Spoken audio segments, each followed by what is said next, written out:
May 15th of every year is a day in which Palestinians commemorate the Nakba, the events of 1948.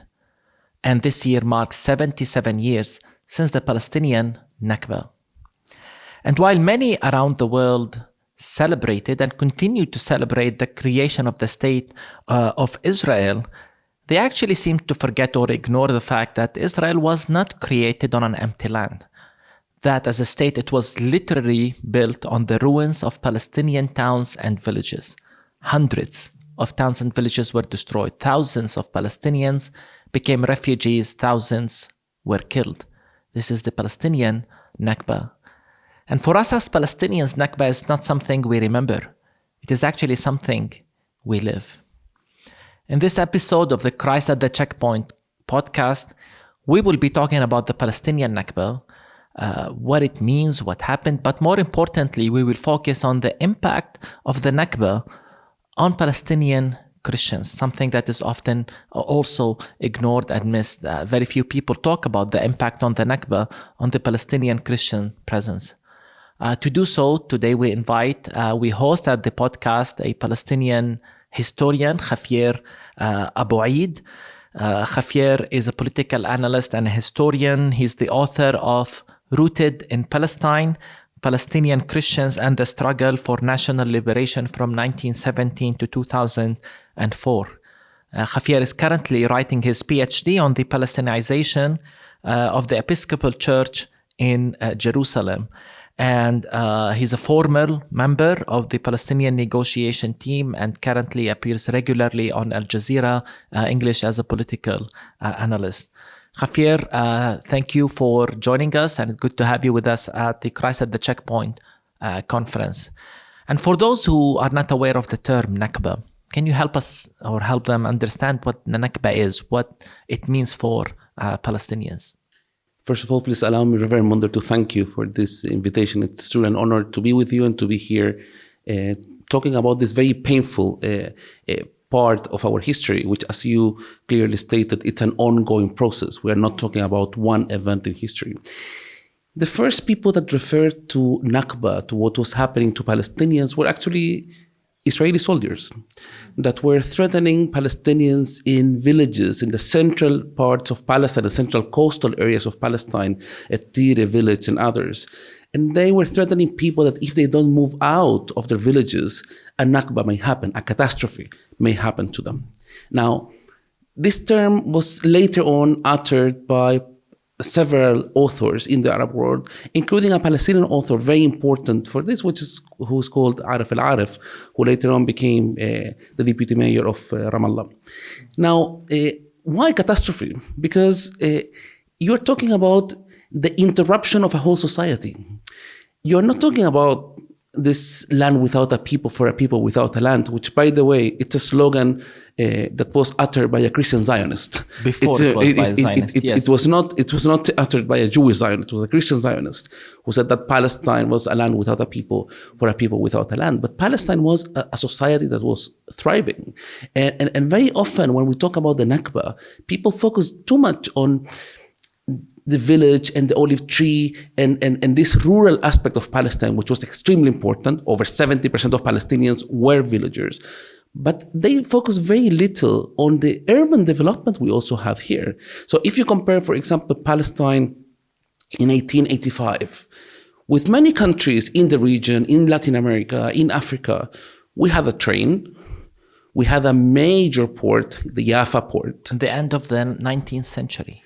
In 1882, we had a train. Connecting Jerusalem with Jaffa and later on with Haifa.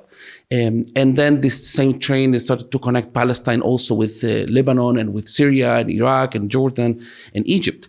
So the level of development we have here, of course, was not we don't even have to keep talking, I think, on the issue of Palestine not being a land without a people. I think it's been factually proven that Palestine had a thriving society. But I think it's important, Xavier, because the myth of an empty land is so deep now in the minds of many. And what you're saying is, it's not just that Palestine had scattered Palestinian communities here and there, but that there was even a thriving urban life with development, even with culture, with arts, with poetry, with theaters, with cinemas. With cinemas. And all of this was disturbed, you said, in 1948 and everything that led before that. And when Palestinians say Nakba, what do they specifically refer to in terms of numbers? Let's say the refugees. We're talking about a very detailed and well-planned process of ethnic cleansing. And I think that's a very important element. It's not like the expulsion of Palestinians happened because there was some issue. There were some issues in the 1948 war. No, it was planned. It was planned even from decades earlier. In 1937, the British mandate brought a commission, the Royal Peel Commission, which openly spoke about the idea of ethnic cleansing or moving parts of the Palestinian population elsewhere. Transfer. It gave a green light to the Zionist movement. I mean, they were thinking about ethnic cleansing from earlier, from the 20s. But when they saw that the Peel Commission, the British, that were ruling Palestine, were up to the idea of a transfer of Palestinian population, then they started to develop their plans. So historian Ilan Pape, that many people don't even like to quote, but I think he, in very simple ways, he has been able to frame what happened in 48 through the Dalet plan. Now, 13 military operations, if I'm not mistaken, 8 out of the 13 on areas that were assigned to the Palestinian Arab state according to the UN partition plan of 1947. Operations that started before the withdrawal of the British forces on May 14, 1948. So eventually, when the Brits left Palestine, we already had 400,000 Palestinian refugees. We had several communities all over Palestine, starting by Haifa, for example, April 23rd, that were occupied before May 14. But the date of May 15 is when we say, fine, this is the first day after the British mandate ended in Palestine. And so that's where we start counting. How many villages were ethnically cleansed? There are different numbers. They go from 426 to 536. Yeah. And the differences are not because people are making up numbers, because some people count a neighborhood as a different village, for example. But no, the names are older and well documented. So close to 500 communities were you can say close to 500 communities. You can say over 2/3 of the Palestinian population becoming refugees. 2/3 of the Palestinian population. Over. Because even, for example, if you talk about the Palestinian population in the areas that were assigned to the state of Israel according to the UN partition plan, you're talking at over 90% of the Palestinians that were forcibly displaced. And they did not leave because there was war and, it's an unfortunate outcome of a war. You're saying, and I think it's important that we understand, this is a plan. And the plan was to empty Palestine. The land that they called a land without people, or they viewed or they promoted as an empty land, they made it an empty land, maybe. And 2/3 of the Palestinians, just imagine the impact on a community when more than half or 2/3 of that community is displaced, scattered all over the world. Where are they now? How many are they now? Well, we are 14 million Palestinians worldwide. And a bit more than half of them are outside historical Palestine. When we say historical Palestine, it's both what is now known as the State of Israel plus the occupied Palestinian territory. And the majority of them are not able to come here, not even with a foreign passport. They're not allowed to visit. Think about how many people, even with American passports, think about this. Yeah. The Biden administration gave a gift, one of many gifts they gave to Israel. And one of the gifts was this visa waiver. And one of the conditions that Congress put for this was that it needed to be with reciprocity. So even if you're a Palestinian American, you would be able to enjoy, being able to come here and to stay just like an Israeli citizen. Eliom can go there. Well, it lasted like a couple of months. And now they started to put trouble for Palestinian Christians again. A member of Palestinians in general, a member of my community, my parish in Birzeit, a Palestinian American who's an investor here in Palestine. I mean, he's coming, he spent 6 months a year here in Palestine investing. He got denied entry a month ago. Wow. Palestinian American, over 60 years old. Even though he has a American passport. But he's Palestinian. And the core of the issue is that for Israel, since 1948, their goals did not change. It's about taking as much as land possible and as little Palestinians as possible. Maximum land, minimum demography. I think that's how some historians describe the Nakba. Our dear friend Afif Safi, the former Palestinian ambassador in London, he used to refer to this process as they want to take the geography without the demography. And I think that's a good formula to talk about. And today, the vast majority, and this is what I try to explain to people, whereas many Palestinians who have still homes or, they're so much rooted in this land, actually rooted with family lineage, with even neighborhoods, even entire neighborhoods for their family, cannot even visit, while a Jew born in Brooklyn can claim this is my land and then come and immigrate, take those homes. I mean, this is the essence, this is the, injustice embodied. And what I can't fathom many times is how those who claim to care for Christians, for example, can't even see the impact all of this has on Christians, to the extent that now Palestinian Christians, not even on Easter, from the refugee camps, whether in Lebanon or in Jordan, or those in the diaspora, cannot come and visit Jerusalem. While, those who support Israel claim Israel has been, a good place for Christians.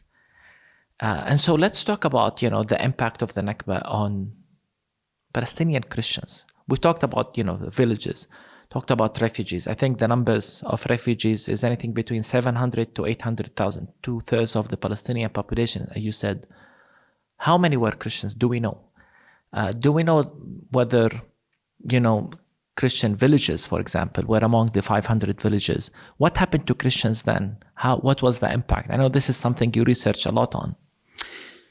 Well, let's put things in the national context. So Israel took over almost 80% of Palestine in 1948.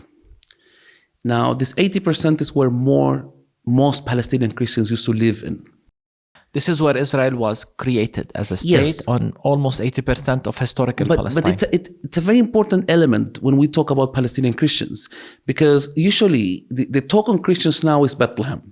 Now, Bethlehem in 1948 had, I think, 7,000 or 8,000 people living in. So it was an important community, but was not the most important community. I mean, if you talk about numbers, I would tell you in 1948 it was Jerusalem, mainly West Jerusalem, or what is not now known as West Jerusalem, not the eastern parts. It was Haifa, second, Nazareth, Jaffa, yeah. and then Lid and Ramle. That's where most Palestinian Christians So lived. you're talking about the 5 most prominent Palestinian Christian communities were in areas that were occupied by Israel in 1948. Now, think about this. By 1948, Zionists in general used to own not more than 6.5% of the land of Palestine.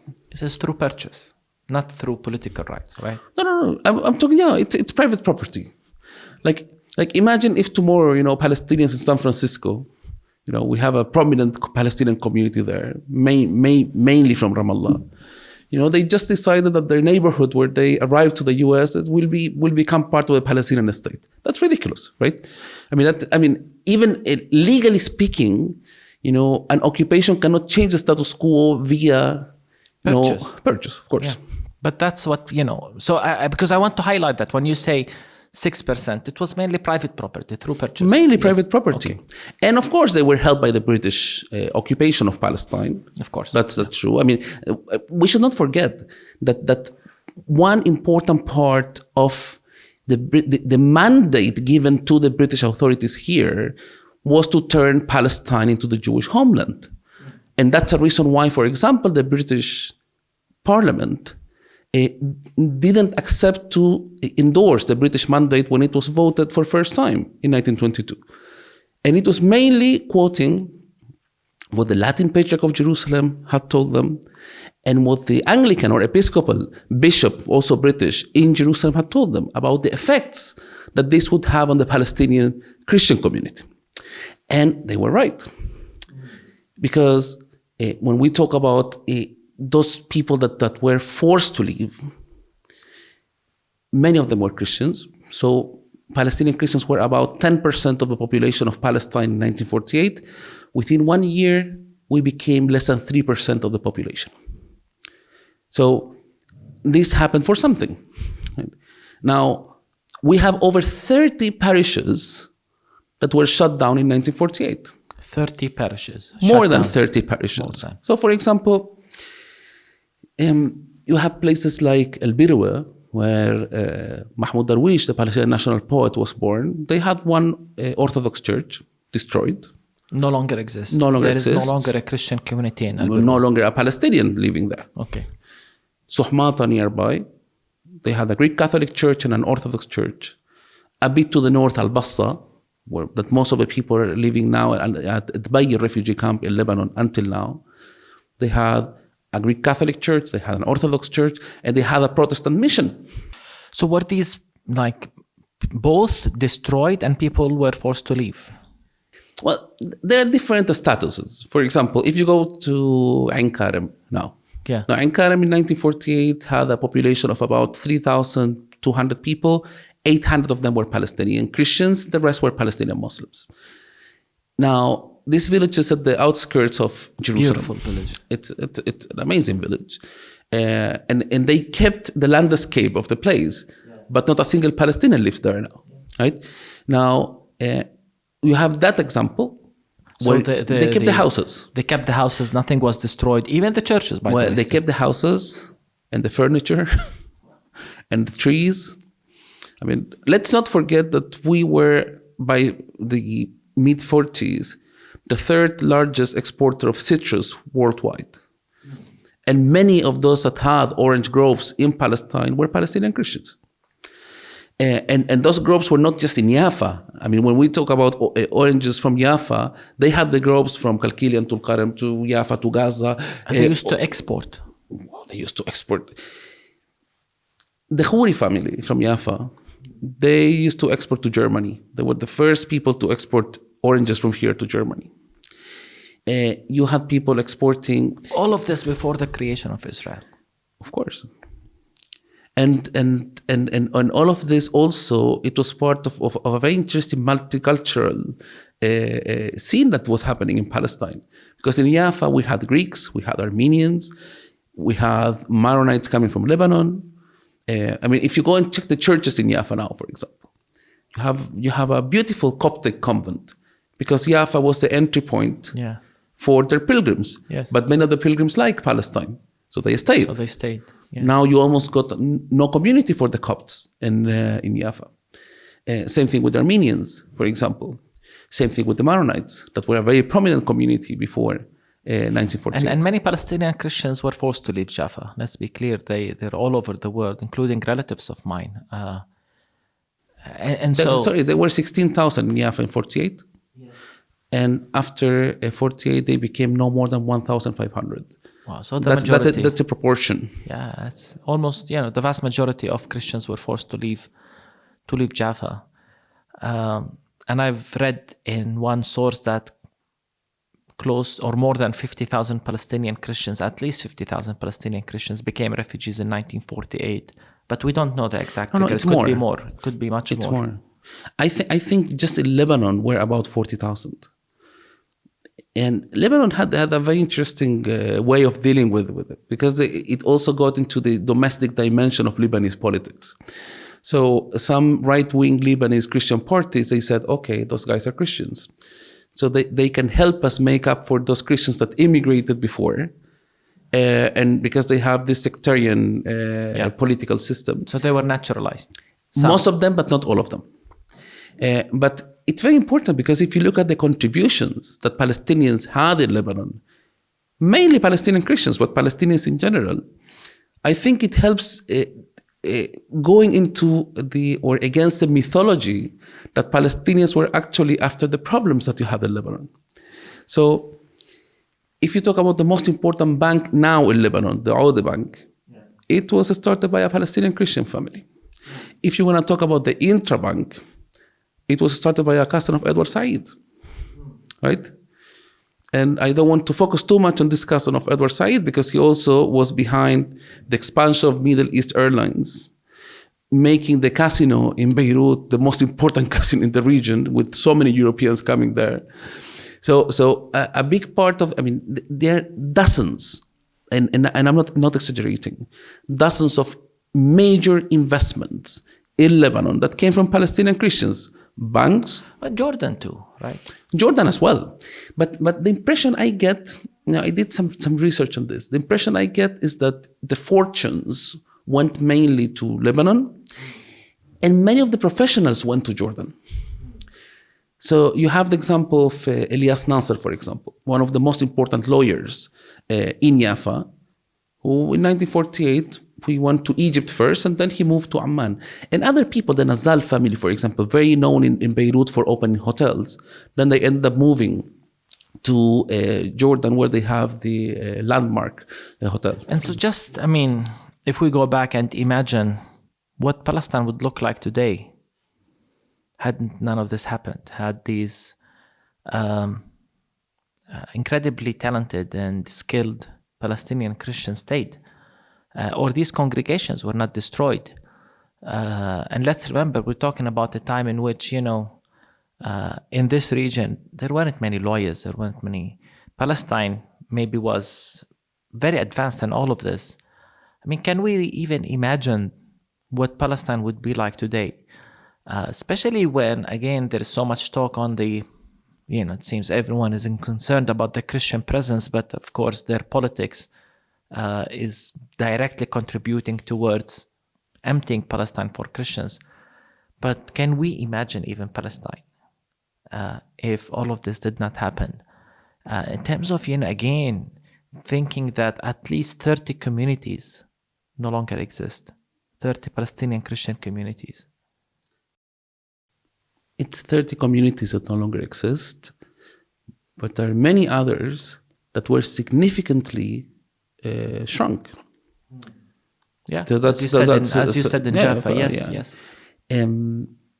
It's a very good question. Dr. Bernard Sabella, who is, I think, the expert on Palestinian Christian demography, he came out once with a number saying that if we didn't have the Nakba, today we should have around 600,000 or 700,000 Palestinian Christians living here in Palestine, which is 10 times, perhaps the number. Even more, yeah. Even more, the number we have. It's not just about Palestine, it's about the region, right? Think about pilgrimage. Because I know, for me, Palestine is holy because it's my country, right? But for many people, Palestine is holy also for its religious presence. Well, most of the pilgrimage here actually came from the region. I got a permit. Well, maybe by saying this, I'm not going to get another permit, but I think it's important to clarify this. I got a permit to enter Jerusalem during the last Easter celebrations. This year, 2025. Where we were beaten and pushed out by the Israeli occupation, and most people were not allowed to enter and celebrate. Jerusalemites were not allowed to enter to the Holy Sepulchre. So when we were pushed away, I went to Newgate and I started talking with the older people I found there. People over 80 years old from Jerusalem. Jerusalemites, yeah, yes. Palestinian Christians and Muslims, by the way, not just Christians, but people that were used to celebrate Easter. And I would ask them, do you remember Easter before the Israeli occupation? the first thing they would tell you is we remember the amount of accents of Arabic we would listen to here. We had people from Lebanon, from Syria, from Iraq, from Egypt, from Jordan. We had an airport, Reverend Munther. We had an airport in Jerusalem that had flights, daily flights to Beirut and Damascus and to the Arab Gulf. All of this before Israel, yes. No, the airport was mainly before 67, before the occupation of the old city and the rest of the West Bank. But we also had, even before 48, we had the Jaffa port, we had the Lid airport, and I think most importantly, we had the freedom for people to come in. Yes, that doesn't... Now this doesn't exist. And I think one of the goals Israeli occupation has is to turn our Christian celebrations from indigenous celebrations, which are mainly Palestinian Christian celebrations, into some sort of folkloric foreign Christian celebrations. A few monks here and there. A few monks here and there. So you keep a few people, just to say that Israel respects, the religious pluralism. But we have nothing to do now with Easter in Jerusalem, for example. I mean, what's our role with Easter in Jerusalem? I mean, even the Palestinian, we always lament the fact that the majority of Palestinian Christians who live in the West Bank, for example, in Bethlehem or Ramallah, we cannot go to Jerusalem during Easter. But even the Jerusalemites who live in the old city could not go to the Church of the Holy Sepulchre. Imagine living a 2-minute walk from the church and not being allowed to go there. So that, again, the celebration is only few hundreds, mainly foreign visitors. I think it's clearly that's the intention, to eliminate the indigenous element of all of these celebrations. All of this to say that the Nakba for Palestinians and for Palestinian Christians did not end, right? It's still happening. If we remember or use a definition of, as you said, more geography, less demography, this has never stopped. And it's happening more than ever today with land confiscation, land that belongs to Palestinian Christians, and, whether it's revoking the Jerusalem ID from Palestinians and so on. So the Nakba is still a reality we live. And not just the Nakba you're referring to. As Palestinian Christians, we've been going through more than one Nakba, more than one catastrophe. That's a quote by Cedar Daibes, who was a very prominent member of the Episcopal community in Jerusalem and one of the founders of a Sabil organization, which is, I think, the first Palestinian organization as such that dealt with issues related to Christian Zionism and liberation theology. Cedar Daibes, she came out with a quote that I think it's very interesting, that we had a geographical Nakba because of the land we lost, a demographic Nakba because of the people we lost, but also a faith Nakba or theological Nakba. How come people that belong to the same faith we have, or I will be very honest, I no longer believe that we have the same faith, but that in theory we have the same faith, could think of the war crimes committed by Israel as a divine intervention? How come people, that's a shock for Palestinians in general. If you look at the history of Palestinian diplomacy, Reverend Munther, it was always full of Christians. Why? Okay, there was a reason that Christians had, were very educated before 48 and others. But the other point was that our people truly believed that because we have Palestinian Christians well represented, Christians in the West were going to pay more attention to our calls for self-determination. And you know what? They didn't care about us. Oh, unfortunately, it's a naive thinking that the West Very would naive. even care. Yes, sometimes we have a platform as pastors. And as you highlighted in your book, Rooted in Palestine, many Palestinian diplomats in the 30s and 40s were Christians. But it shocks us today to see that the West seems to be more concerned about, for example, issues related to Israel, even if it commits war crimes against Palestinians and Palestinian Christians. It's not that, okay, they support Israel, it's that they don't care for Palestinian Christians, despite the many pleas, the many concerns we make. And today, as we speak, the Nakba continues for Palestinians and for Palestinian Christians. What's the future then for Palestinian Christians? And I think I would like to end there. Do you think many say, and I want you to bring here not just a faith perspective, but more so a historian, but also a faith perspective.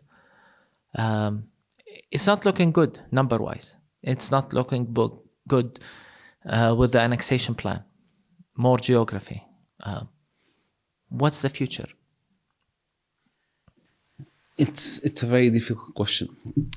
From a political perspective, I would say there is no future without ending the Israeli occupation. But we don't know when the Israeli occupation will end.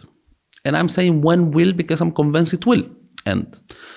I don't think there was ever a colonial settler project that succeeded if they did not massacre totally the indigenous population. And we're here. We're over 50% of the population in Palestine. That's why we're facing a genocide now in Gaza. It's one of the reasons to understand why Israel is so keen on pushing Palestinians out of Gaza, for example. I would say that as Christians, we have to keep hope alive regardless. And that's a mandate we have as Christians. And I would also say that the miracle of resurrection that we believe in, which is at the core of our faith, it teaches us that life defeats death. And we have no resurrection without a Good Friday. It's been a long Good Friday. It's been a 77 years Good Friday. But eventually, resurrection is coming. So it's true that it's very difficult to explain to the mother of a martyr, to the son of a prisoner, that don't worry, freedom is coming, justice is coming. It's very difficult to explain it. It's very difficult to explain it to my own family. And we are not we lost a lot of land, but the close family, we don't have many attacks from the occupation being inside this cage called Bethlehem. But I think we have a responsibility. We have a responsibility as Palestinians and as Palestinian Christians. And the responsibility is to stay in our country, to do everything possible to stay, and for our friends worldwide to focus on those who are struggling to stay. For me, enough with the story that Palestinian Christians are living in the country. It's true, many left, but many are fighting to stay. And those people need support to stay. Those who leave, I always say they're forced to leave. And you said keep hope alive. I know you work with refugees in the refugee camps in Jordan and Lebanon. It's amazing to see that they have not forgotten. It's a sign of hope. Do you think it's naive to continue holding to that element, or should they forget? And what do you say to those who say refugees should just move on? I'm not going to talk about the typical refugee. I went to pray in Beirut to the All Saints Episcopal Church, which is entirely made by Palestinian refugees. The congregations of Jaffa that was shut down in 48, Haifa that decreased by 90%, and some other communities, Nazareth included, Shafa Amr. Where is it now, this All Saints? Those people are in Beirut. Beirut, All Saints in Beirut, yes. Many of them. Others relocated to Jordan, to the US, other places. So I was interviewing an old man. At that moment, I think he was 82, 83 years old. Businessman who got Lebanese citizenship. So his situation in Lebanon is a bit better than most Palestinian refugees there. So interviewing him, the last question was, if you had the right of return, would you return? And his answer, till now, it keeps ringing a bell here. He said, you see me? I said, yes, I see you. You know how old I am? He said, oh, you can tell me. 83. I said, wow, you look much younger. He said, yeah. the reason why I live is to return to my home in Wadi Salib in Haifa. He remembers the name of the neighborhood and the number, the name of the street, and the number of the house. I mean, if this gentleman, who made a good life in Lebanon, who's a businessman, who has connections all over the region, he tells you that the reason why he's still alive and he will continue to be alive is to return to his home in Wadi Salib in Haifa. What's left for us? And I think that the story of this old man is what the Nakba is. The fact that Palestinians went through this catastrophe, but they never lost hope. I remember 2 years ago when it was 75 years on the Nakba.